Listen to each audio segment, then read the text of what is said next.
We have derived the small signal picture of a current buffer or a common gate amplifier. It's a current controlled current source of gain 1. Now we will combine it with a suitable biasing arrangement to complete the circuit.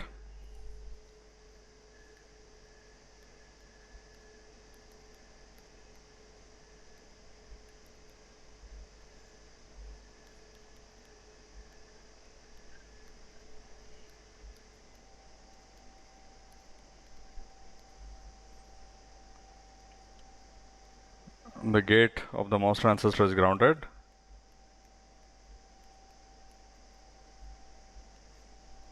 The input is connected to the source terminal.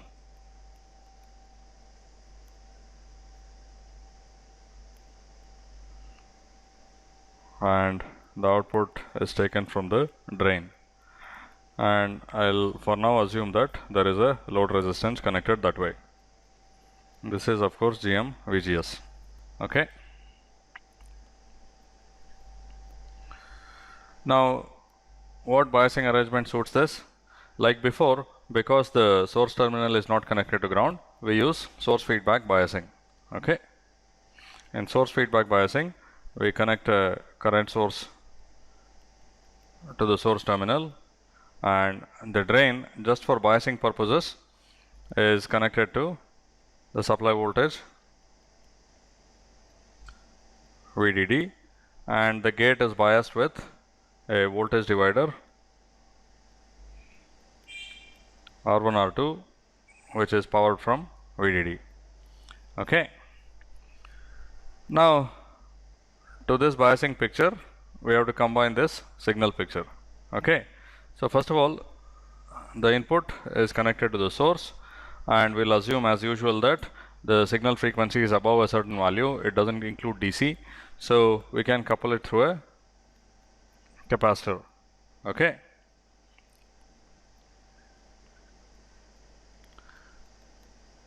I'll assume that it is connected like this. Okay. And then the load has to be connected between drain and ground. Here a drain is connected to VDD, which means it's connected to small signal ground or incremental ground in the incremental picture. It has to be removed from that and connected to the load. And again, if the signal is above a certain frequency, what we can do is we can have an inductance L2 whose reactance is much more than the load resistance, and we can AC couple the load resistance. Okay. This is the exact same arrangement we used with the voltage controlled current source. Okay.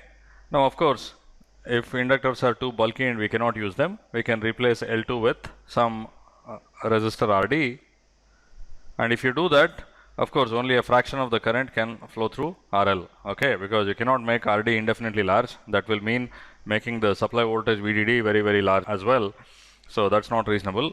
So you will end up having to share the current between this drain bias resistor RD and the load RL. Okay, but you know how to analyze that, so I'm not going to go through that in detail. You can either use this L2, which is a large inductance. By the way,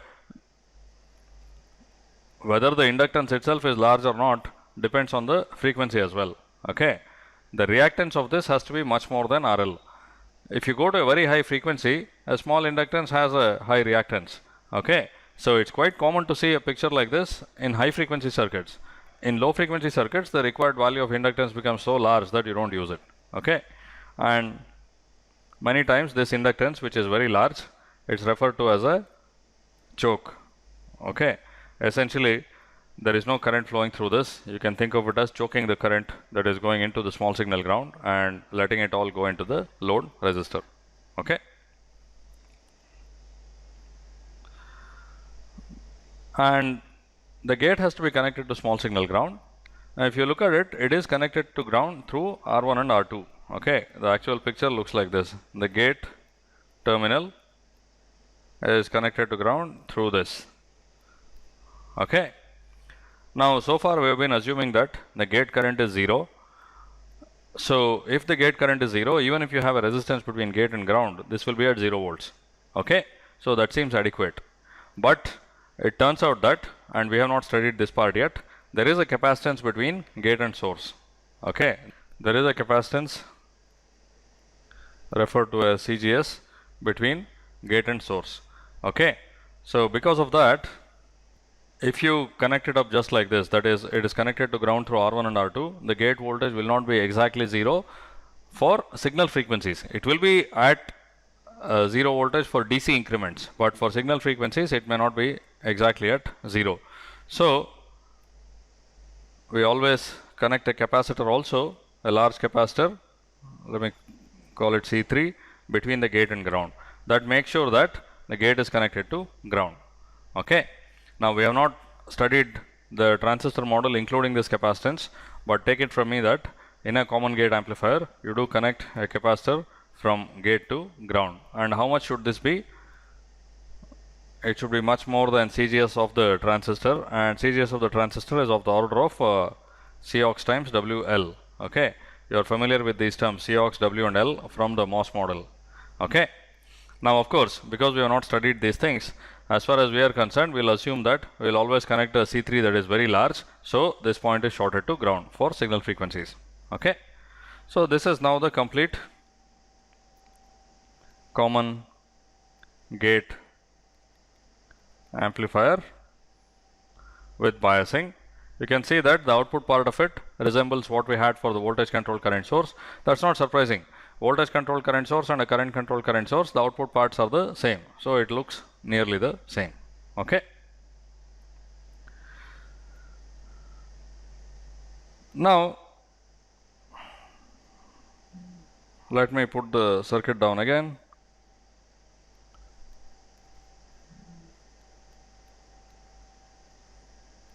I'll show this as infinity, meaning it's so large that it is a short circuit.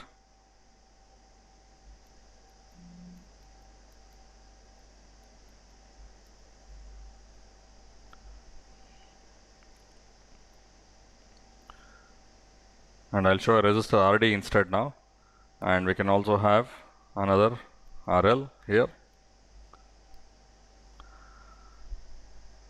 Now we connected a current source at this point, but many times people like to operate with voltages. So even though it's a current controlled current source, we connect a voltage source in series with a resistance.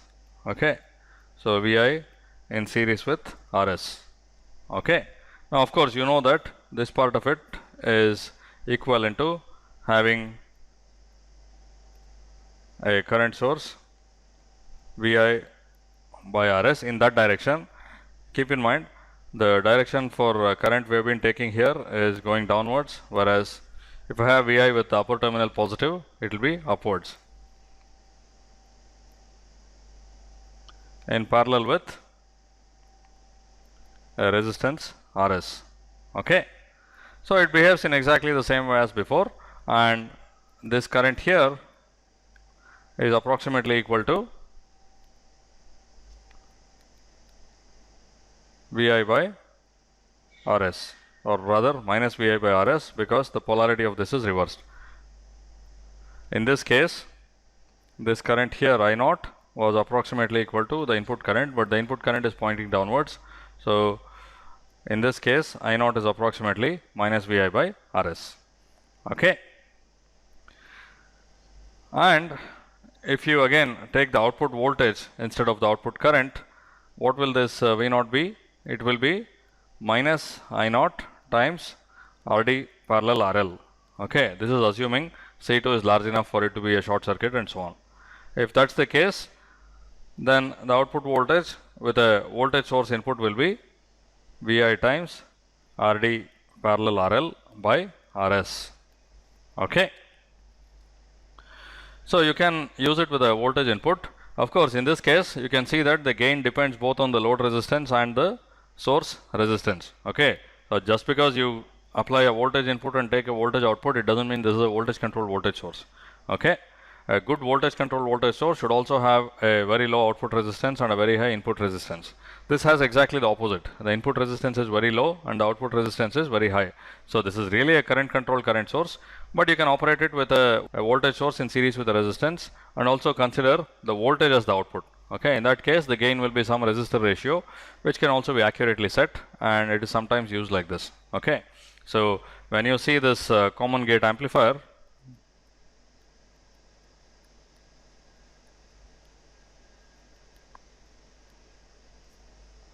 you do see it sometimes with a voltage input, and the gain is this one. Of course, this is the approximate gain.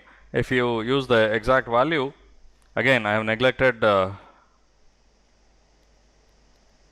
RDS of the transistor. As I said, RDS is important for the output resistance. For other things it makes a small change and nothing else. Now we know that this I0 is approximately minus Vi by Rs, but it's really minus Vi by Rs times Gm by Gm plus Gs. Okay, so this number is close to 1 but not exactly 1. So the actual output voltage will be Vi times Rd parallel RL by Rs times this Gm by Gm plus Gs, and this also can be written as GmRs by GmRs plus 1. So as long as GmRs is much more than 1, it reduces to this, if GmRs is much more than 1. Okay, so that's it about the common gate amplifier. It's a current controlled current source with gain 1. It's a current buffer. So what it does is it takes a rather poor current source. This current source has a resistance Rs, and it gives you the same current but with a much higher resistance. Okay, looking in here, you know that the resistance is Gm Rs Rds plus Rds plus Rs. Because of this term, the resistance looking in here is much higher than Rs, so it gives you a much better current source. And it's exactly like the voltage buffer. A voltage buffer can take a voltage source with a high series resistance and make it look like a better voltage source, the same voltage but with a much smaller output resistance. Okay, so this current buffer serves a similar purpose, and it's also a very widely used building block. Okay, now as far as capacitance values are concerned, we've already calculated these things, so I'm not going to go through that. The value of C2, we have calculated it so many times. If you want C2 to be like a short circuit so that the output voltage is the same as replacing C2 by a short circuit, then the reactance of C2 must be much smaller than Rd plus RL. But if you want the drain voltage and the output voltage to be nearly the same, then the reactance of C2 must be much smaller than RL by itself. Okay, and similarly you can calculate it for C1. Reactance of C1 must be much smaller than what appears across it, which is Rs plus 1 by Gm. Okay, so I am assuming you can calculate these because we have calculated these things in other contexts. Okay, so I am not going to go through that again. So that completes the current controlled current source or the common gate amplifier. Okay, again, common gate amplifier is usually presented as a basic building block.